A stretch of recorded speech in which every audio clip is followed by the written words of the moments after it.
Ito mga kabalita, isang bago na coffee maker ang gagawin po natin dahil ayon kay Boss PJ ay walang power ang unit. Mga kaibigan, hindi pa daw nagagamit at bali talagang brand new mga kaibigan. Sabi ko i-warranty pero yun ang masaklap dahil nawala po ang resibo mga kaibigan. So check natin kung kaya plug-in mga kabalita. Ayan, 220.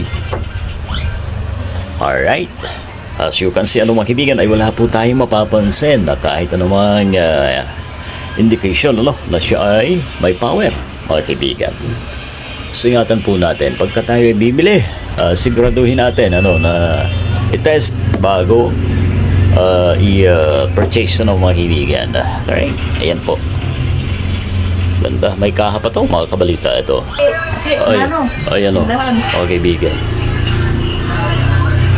So mga kaibigan, nakikita po natin brand new. Hanabishi ayun nga po, walang resibo. So bali, mahirap pagka ganun. Check na lang natin mga kaibigan. Samahan niyo po ulit ang inyong lingkod mga kabalita sa isa na namang pagbahaging ito. Here we go. Yan, pila natin.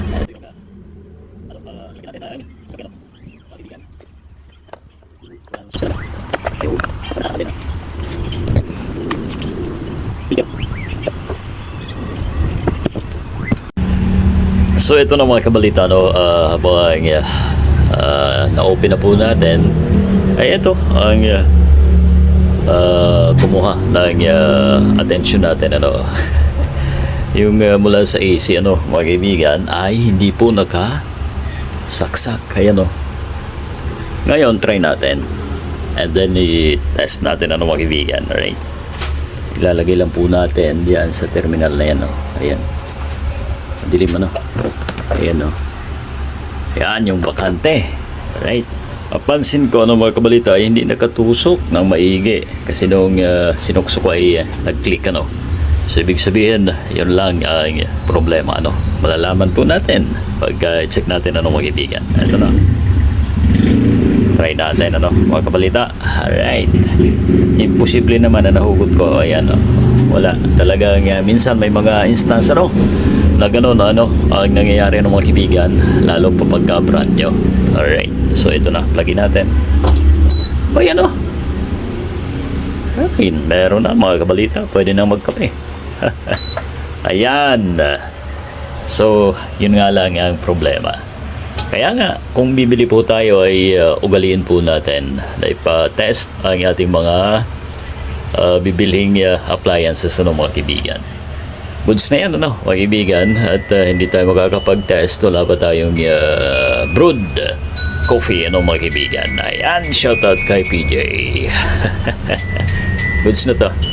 So ito na mga kabalita, at subukan natin lagyan ng beans coffee. Ayun. Yan. Bigyan ito diretso. Ayan, lagyan na natin. Push. Yan.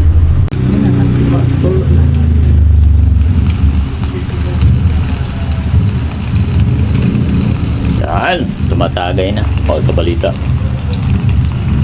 So yun mga kaibigan, wala po tayo ibang nakuha na problema mga kabalita, kundi yung disconnected na wire po natin galing sa AC o sa outlet mga kabalita. So ugaliin po natin ay patest ng anumang unit, anumang appliances na bibilhin po natin mga kaibigan, dahil yan ay karapatan po natin. Maraming salamat sa inyong pagtutok mga kaibigan.